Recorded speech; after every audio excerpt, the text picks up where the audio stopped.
High, কেমন আছো সবাই? আশা করি ভালো আছো। আমি আবারও চলে এসেছি নতুন আরেকটি পর্ব নিয়ে। তোমরা যদি প্রতিটা উপন্যাসের সব কয়টি পর্ব সবার আগে শুনতে চাও, তাহলে এক্ষুনি সাবস্ক্রাইব করে ফেলো আমাদের চ্যানেলটি। তাহলে চলো, কথা না বাড়িয়ে শুরু করা যাক।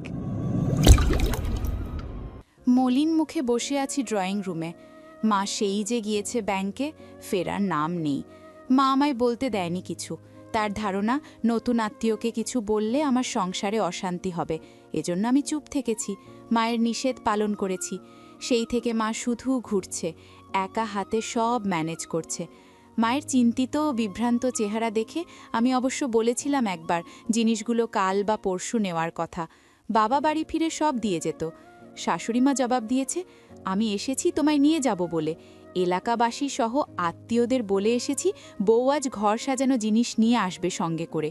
সবাই সেসব দেখার জন্য মুখিয়ে আছে। এবার না নিয়ে গেলে আমার সম্মান নষ্ট হবে। আমি তখন কিছু বলতে চেয়েছিলাম, আমার মামি নিষেধ করেছে। সেকেলে ধারণা অনুযায়ী মেষ বাড়ির লোকদের ছেলের পরিবারের কাছে একটু নত হয়ে থাকতে হয়, চাওয়ার আগে জিনিস দিতে হয়, এতে মেয়ে ভালো থাকে। কিন্তু এ কেমন ভালো থাকা? এত কিছুর মাঝে প্রলয় নেই। মা বেরিয়ে যাওয়ার পরপরই প্রলয় চলে গেছে, আমায় বলেনি পর্যন্ত। শাশুড়ি মাকে জিজ্ঞেস করলে বলেছে তার নাকি কোনো কাজ চলে এসেছে, তাকে ছাড়া উদ্ধার হবে না। আমি জানি এসবই নাটক, আসল কাজ হয়ে গেছে, কথা পাড়া শেষ। এবার শুধু কথা মাফিক কাজ হবে, তার থেকে আর লাভ কি? বাকিটা তার মা সামলাবে। অনমনে এসব ভাবতে ভাবতে পানির গ্লাসটা হাতে নিলাম। মামিরা শাশুড়ি মাকে খেতে দিয়েছে, ওনারা খাচ্ছে আর উল্লাস করছে। দুপুর ৩টে নাগাদ মা এলো ট্রাক ভর্তি ফার্নিচার নিয়ে। ট্রাক থেকে নামতেই মায়ের ক্লান্ত ও মলিন চেহারাখানি দেখে আমার বুক ধক করে ওঠে। দৌড়ে গিয়ে মাকে জড়িয়ে ধরে কাঁদো কাঁদো স্বরে বললাম, তোমার খুব কষ্ট হলো মা, আই এম সরি। মায়ের ক্লান্তর চেহারায় এক ঝলক হাসির রেখা মেলে। আমার গাল দুটো ধরে বলে, ধুর পাগলি, এটা আবার কোনো কষ্ট হলো নাকি? মেয়ের সুখের জন্য মায়েদের এসব একটু আধটু করতেই হয়। আমি মায়ের দিকে তাকিয়ে তার শরীরের ঘাম মুছে দিতে লাগলাম। লক্ষ্য করলাম মায়ের বলায় তার প্রিয় হারটি নেই, হাতের বালা ও চুড়ি নেই, সবসময় পরা চেনটাও নেই, আঙুলে পরা ৩টে আংটির একটাও নেই, কানের ঝুমকো নেই, ওপর কানের হেং নেই। ব্যতিব্যস্ত হয়ে বললাম, মা, তোমার গায়ের গয়না কোথায়? ছিনতাই ডাকাতি হলো নাকি? যাওয়ার সময় তো পড়ে গিয়েছিলে, তুমি ঠিক আছো তো মা? মায়ের গলায় জবাব নেই, মাথা নিচু করলেন তিনি। আমি তাকে এক প্রকার ঝাঁকিয়ে জানতে চাইলাম কি হয়েছে। মা নরম গলায় বললেন, বিক্রি করে দিয়েছি। আমি যেন আকাশ থেকে পড়লাম, বলছে কি? উচ্চস্বরে বললাম, কেন, কি প্রয়োজনে? এত বিপদ পার করেছ জীবনে, কখনো দেখিনি ঘরের গহনা বিক্রির কথা মুখে নিয়েছ। বাবা পছন্দ করে না এসব। আজ কি এমন হলো যে এত বড় কাজ করলে, তাও কাউকে না জানিয়ে? বাবা জানে এ কথা মা? মা মাথা দুপাশে নাড়লেন। আমি আবারও চড়া গলায় বললাম, এই কাজ কেন করলে? কি দরকার ছিল এমন করার? মা আমার দিকে অশ্রুসিক্ত নয়নে তাকিয়ে রইলেন দুদণ্ড। এরপর ধীর গলায় বললেন, ফার্নিচার কিনতে। চমকে উঠে বললাম, কিন্তু তুমি তো ব্যাংক থেকে টাকা উঠাতে গিয়েছিলে। ব্যাংক থেকে টাকা তুলতে পারিনি মা, কি যেন ইস্যু হয়েছে, তোর বাবাও নেই, সব লেনদেন তো তিনিই করে, এজন্য আমি সঠিক বুঝতে পারিনি। আমি এবার কেঁদেই ফেললাম। কান্না ভেজা কণ্ঠে বললাম, টাকা তুলতে পারোনি তো ফিরে আসতে, গায়ের গহনা খুলে বিক্রি করতে গেলে কেন? মা থমথমে গলায় বললেন, মান সম্মানের জন্য। আমি মাকে ঝাঁকিয়ে বললাম, কিসের মান সম্মান? হ্যাঁ, মেয়ে বিয়ে দিলেই কারি কারি পণ দিতে হবে নাকি? আর পণ দিলেই সম্মান থাকে নাকি? মা আমার মুখ চেপে ধরে বলল, এভাবে বলতে নেই মা, ওরা শুনতে পাবে। আমি মাকে সরিয়ে দিয়ে বললাম, শুনলে শুনুক, তাতে আমার কি? যাব না আমি ওই ঘরে, করব না আমি সংসার। যারা সামান্য সুবিধা অসুবিধা বোঝে না, তাদের ঘরে আমি যাব না। শাশুড়ি মা হয়তো ঘর থেকে কিছু আন্দাজ করলেন। ঘর ছেড়ে বেরিয়ে এসে বললেন, কি হয়েছে বেয়ান? মা শুকনো হেসে বললেন, ওই কিছু না, মাকে ছেড়ে যাবে তো তাই কষ্ট পাচ্ছে। শাশুড়ি মা আমার কাঁধে হাত রেখে বললেন, কষ্টের কি আছে পাগলি, এক মাকে ছেড়ে অন্য মায়ের কাছে যাবে, আমিও তো তোমার মা। আমি কিছু না বলে হনহন করে চলে গেলাম। শাশুড়ি মা আমার যাওয়ার পানে তাকিয়ে মায়ের দিকে তাকালেন। মা আবারও একটু হাসল। আমি ঘরে গিয়ে দরজা বন্ধ করে ফুঁসছিলাম শুধু। একই সঙ্গে রাগ, অভিমান, কষ্ট সবই হচ্ছে। এই গহনাটা আমার মায়ের বিয়ের। আমার বিয়ের আগের দিন মা এই গহনা বের করতে করতে বলেছিলেন, এই গহনা আমার বিয়ের, পরব মেয়ের বিয়েতে। মেয়ের বিয়ের মৌসুম শেষ না হওয়া পর্যন্ত এ গহনার ছাড় নেই। অথচ বিয়ে শেষ না হতেই গা থেকে গহনা গেল খোয়া। হাতের আংটি দুটো কিভাবে বিক্রি করল মা? ওটা না তার স্বামীর দেওয়া প্রথম উপহার। জন্মের পর কখনো মায়ের আঙুল খালি দেখিনি, আজ দেখলাম। বড্ড বেমানান লাগছে। মা অন্যায় করেছে। ফোন হাতে নিলাম আমি, বাবার নম্বর বের করলাম, কল দেব, বাবাকে জানাবো সব। এসব কোনো কালেই পছন্দ করেনি বাবা। পরক্ষণে ভাবলাম থাক, এ সময় ফোন দিয়ে বকা শোনানোটা ভালো দেখাবে না। বাড়ি ভর্তি লোকজন। ফোনটা বিছানায় আছাড় দিয়ে ধপ করে বিছানায় বসে পড়লাম। শাশুড়িমা ফার্নিচারগুলো নেড়েচেড়ে দেখছেন, তার মুখে হাসি। মাকে উদ্দেশ্য করে বললেন, কি সুন্দর হয়েছে বেয়ান, আপনার পছন্দ সত্যি ভীষণ রুচিশীল পছন্দ। তা জিনিসগুলোর দাম বুঝি বেশ নিল? মা এবারেও সৌজন্যমূলক হাসেন। আমি ঘরের জানালা দিয়ে সবই দেখছি। নিজের প্রতি ভীষণ রাগ হচ্ছে আমার। সব হলো আমার জন্য মাকে তার সাধের গহনাগুলো হারাতে হলো। আমি ঘরে বসে রইলাম। সবাই এসে ডেকেছে কবার, খুলিনি দরজা। মনে পাহাড় সমান দুঃখ। কারো সঙ্গে কথা বলতে ইচ্ছে হচ্ছে না। ঘণ্টা তিনেক পর মা এলেন ওদের খাইয়ে দাইয়ে। এসে দরজা নক করলেন, খুলে দিলাম। হাতে খাবারের থালা মায়ের। আমার সামনে বসে ভাত মাখতে লাগলেন। একবার মুখপানে তাকিয়ে বললেন, এখনো রেগে আছিস মায়ের ওপর? আমি কোনো জবাব দিলাম না। মা মুখে ভাতের লোকমা তুলে দিয়ে বললেন, বাদ দে না মা, একটু পর না তুই চলে যাবি, মন খারাপ করে থাকিস না আর। আমার ভালো লাগবে না। সামান্য কটা গয়না তোর বাবাকে বললে একসময় গড়িয়ে দেবে, ওগুলো গেছে যাক। আমি কেঁদে উঠে বললাম, হ্যাঁ সবই যাক, তোমরা তো জমিদার, 10 ভরি গেলেও কোনো পদক্ষেপ নিতে দিলে না। আমাদের ভাণ্ডার আছে নাকি? এভাবে করতে করতে একদিন সবাই নিয়ে নেবে, তোমাদের রাস্তার ফকির বানিয়ে দেবে। মা একগাল হেসে বলেন, হলাম না হয় মেয়ের জন্য ফকির, তবুও তো মেয়ে ভালো থাক। আমি মাকে জড়িয়ে ধরে বললাম, তুমি এত সহজ সরল ভালো কেন মা? কারণ আমি যে মা, মায়েরা সহজ সরল আর ভালোই হয়। সব মায়েরাই কি হয়? আমার জানা মতে হয়। আমি দুদণ্ড ভেবে বললাম, হয়তো হয় না। মা আমার মুখে আবারও খাবার তুলে দিয়ে বলল, ওসব তোর ভাবতে হবে না, খেয়ে নে পেট ভরে। পুরো গল্পটি নাদিয়া আফরিন পেজে দেওয়া আছে, ফলো দিয়ে পড়ে নিন, না হলে হারিয়ে ফেলতে পারেন। অন্য কোনো গ্রুপে বা পেজে আর গল্পটি পাবেন না, সুতরাং সম্পূর্ণ গল্প পড়তে এবং আপডেট পেতে মূল লেখিকাকে ফলো দিয়ে রাখুন। খাওয়া শেষে আমার সব গুছিয়ে নিলাম। মা প্রলয়ের কথা জিজ্ঞেস করলে তার মা উত্তর দিয়েছে।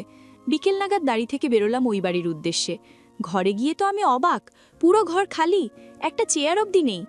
আমার বিস্ময়ের দৃষ্টি দেখে মা বললেন, ওই তুমি সব নিয়েই আসবে, এই জন্য সরিয়ে ফেলেছি সব, ভালো করিনি বলো। আমি কোনো উত্তর না দিয়ে দাঁড়িয়ে রইলাম। তখনই প্রলয় এলো, হাতে ওর ব্যাগ। সে আমার বাড়ি থেকে বেরিয়েছে সেই কখন, অথচ বাড়িতে ঢুকলো সবে। তার মানে সত্যিই হয়তো গুরুত্বপূর্ণ কোনো কাজ ছিল। প্রলয় কোনো কথা না বলে গটগট করে সিঁড়ি বেয়ে উঠতে লাগলো। আমায় দেখে নাকমুখ কুচকে তাকালো। দরজার সামনে আমায় দাঁড়ানো দেখে ও আর ভেতরে ঢোকে না, অন্য পাশে চলে যায়। আমি ফ্রেশ হতে ব্যাগ থেকে একটা ড্রেস বের করে বাথরুমে যাই। মিনিট দুয়েক পর হঠাৎ প্রচণ্ড চিৎকারের শব্দ পেলাম। প্রলয় চিৎকার করছে। তড়িঘড়ি বেরোলাম। মা দাঁড়িয়ে মাথা নুয়ে।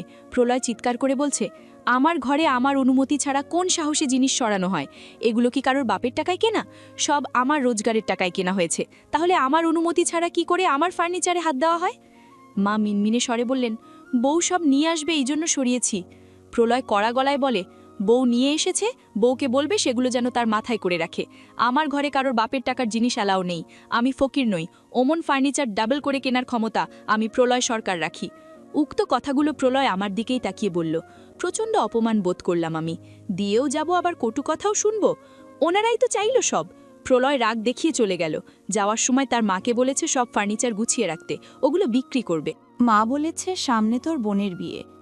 প্রলয় আরেক দফা চিৎকার করে বলে, বোনের বিয়ে তো আমি কি করব? মা মিনমিনের স্বরে বলে, না মানে ভাবছিলাম ওগুলো তো ঠিকই আছে, রং টং করে বিয়ে পাড়ি দেব। প্রলয় সোজা সাপটা জবাব, মেয়ের বিয়ে দেনা পাওনা কিভাবে দেবে তোমাদের ব্যাপার, ভাই হিসাবে যতটা দেওয়ার দায়িত্ব দিয়ে দেব, আমার ঘরের একটা সুতোও নিতে দেব না। এই বলে কথা শেষ। প্রলয় চলে যায়।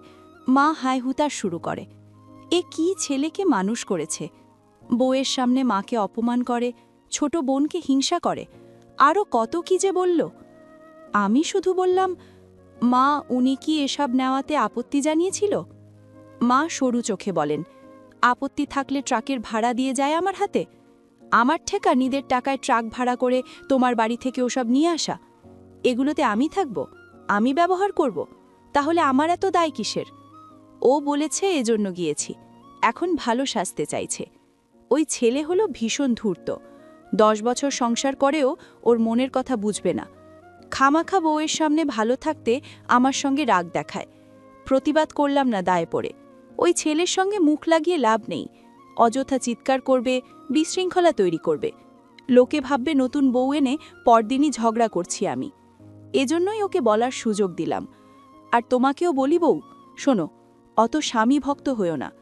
কখনো দেখেছ তোমার স্বামী তোমার প্রতি দরদ করেছে? সব সময় তো দেখি ধমকের উপর রাখে তোমায়। মায়ের কথা শুনে আমি মাথা নিচু করলাম। কাকে বিশ্বাস করব আমি? শাশুড়ি মাকে নাকি নিজের স্বামীকে? আমার জায়গায় অন্য কেউ হলে হয়তো স্বামীর কথাই বিশ্বাস করতো আগে, কিন্তু আমি পারছি না, কারণ আমি শুনেছি প্রলয়ের ভেতরে নাকি বিশাল প্যাচ আছে। মাও বলছে এসব। কোন দিকে যাই আমি? মা চলে গেলেন, আমি দাঁড়িয়ে রইলাম। কিছুক্ষণ পর মা আবারও এসে বললেন, কোথায় কি রাখবে কিছু ভেবেছ? নাকি পুরনোগুলোই রাখবে, নতুনগুলো আমায় দেবে? না মানে ওগুলো ব্যবহার করে কমফোর্ট আর কি। বললাম, যা একবার ঘর থেকে বেরিয়েছে আর যা নিয়ে একবার ঝগড়া হয়ে গেছে তা আর প্রয়োজন নেই। আমি আমার নতুনগুলোই ব্যবহার করব। মাকে দেখলাম গোল গোল চোখ করে তাকিয়ে রইলেন আমার দিকে। আমি চলে গেলাম রান্নাঘরে। সকলে টেবিলে বসেছে, হাতে হাতে খাবার বেড়ে খেতে দিলাম। ননদাস এ বাড়িতেই থাকে ছেলে নিয়ে, স্বামী বিদেশ। রিপাসহ মা সবাই একসঙ্গে বসে গেলেন। মা একবার আমার দিকে তাকিয়ে বললেন, বসবে নাকি খেতে? আমি কিছু বলার আগেই সে মুখের কথা কেড়ে নিয়ে বলে, ঠিক আছে, আমাদের আগে খেতে দিয়ে নাও, প্রলয় আসলে একসঙ্গে খাবে। মনে মনে বললাম, আমি কি একবারও বলেছি প্রলয় আসলে খাবো? আপনারাই তো পরিবার, আপনাদের সঙ্গেই খেতাম এক টেবিলে।